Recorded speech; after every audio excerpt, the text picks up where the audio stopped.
Hello दोस्तों, आप सबका स्वागत है मेरे चैनल पे। आज मैं अल्ट्रा वेजिटो की स्टोरी को कंटिन्यू करने जा रहा हूँ। दोस्तों, इस स्टोरी के ओरिजिनल राइटर है कॉल मी ARJ एंड उनके चैनल से जुड़े सारे लिंक्स मैंने डिस्क्रिप्शन में दे दिए हैं, तो चाहिए एंड उन्हें अपना पूरा सपोर्ट दिखाइए। दोस्तों, ये अल्ट्रा वेजिटो का स्पॉइलर है, तो चलिए ज़्यादा देर ना करते हुए वीडियो को स्टार्ट करते हैं। रेड गोहान से बोलते हैं कि ये तो काफ़ी अजीब तरीके का ट्रांसफॉर्मेशन है तुम्हारा।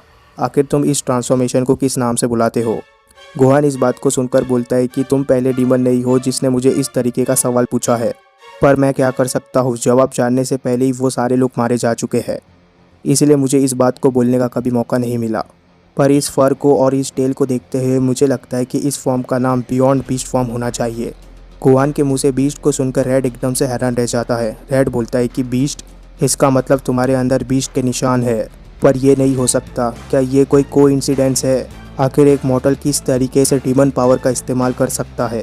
शायद ये उसी तरीके से इस पावर का इस्तेमाल कर रहा होगा जिस तरीके से डीमन राइम में डीमंस मॉर्टल राइम के मॉर्टल्स के पावर का इस्तेमाल करते हैं, और ये मेरे लिए बिल्कुल परफेक्ट है।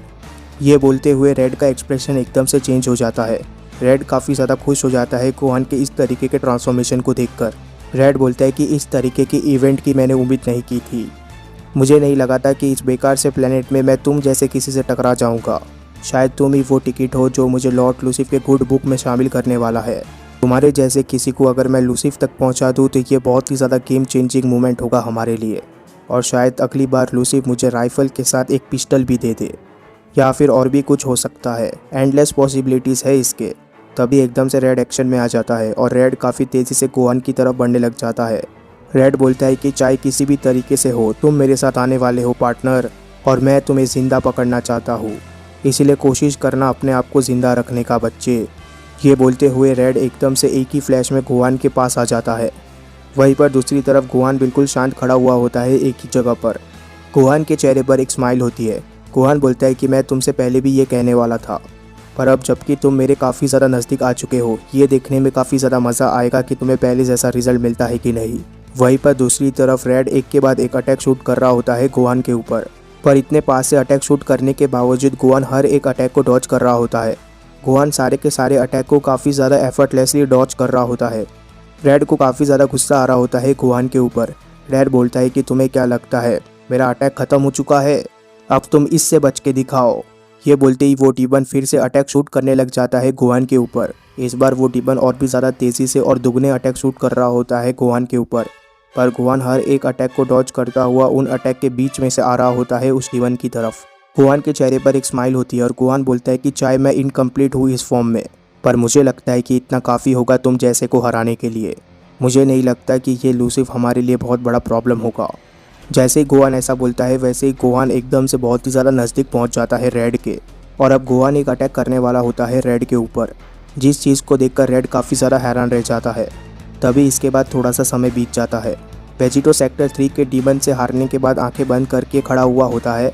वेजिटो अपने आप से बोलता है कि शायद मैं इस बार असली में हार चुका हूँ, पर यह शांति, इस तरीके की फीलिंग को मैं बहुत अच्छे से जानता हूँ, और ऐसी शांति तभी मिलती है जब एक इंसान की मौत हो जाती है। पर मैंने अभी तक किंग यामा को नहीं देखा है, पर मुझे लगता है कि मेरे जैसे लोगों के लिए चीज़ें कुछ अलग तरीके से काम करती है। लूसिफ, तुम ही वो अकेले शिकार हो जो गॉड किलर से बच गया, पर फिर भी मैंने कभी भी नहीं सोचा था कि तुम मेरा टारगेट बन जाओगे। मैंने वो सब कुछ किया जो मुझे करना था।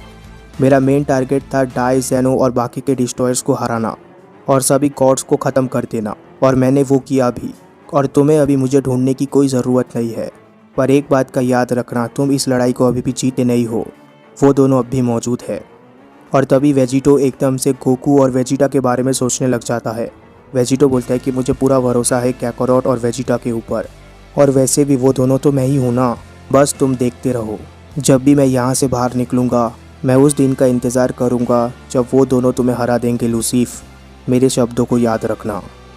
मुझे नहीं लगा था कि मरने के बाद एक शख्स इतना सारा रिलैक्स फील करता है, पर सच में अगर मैं कहूँ तो मुझे अब ऐसा लग रहा है कि मेरे कंधों से बहुत बड़ा भार उतर चुका है। गुड लक तुम दोनों को। मैं हमेशा तुम्हारे साथ रहूँगा।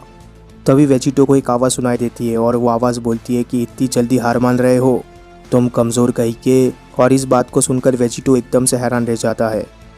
आखिर ये आवाज़ किसकी है, ये हम तब जानेंगे जब इसका चैप्टर आएगा। तो तब तक के लिए वीडियो को लाइक कर देना, चैनल को सब्सक्राइब कर देना। Goodbye, take care, thank you.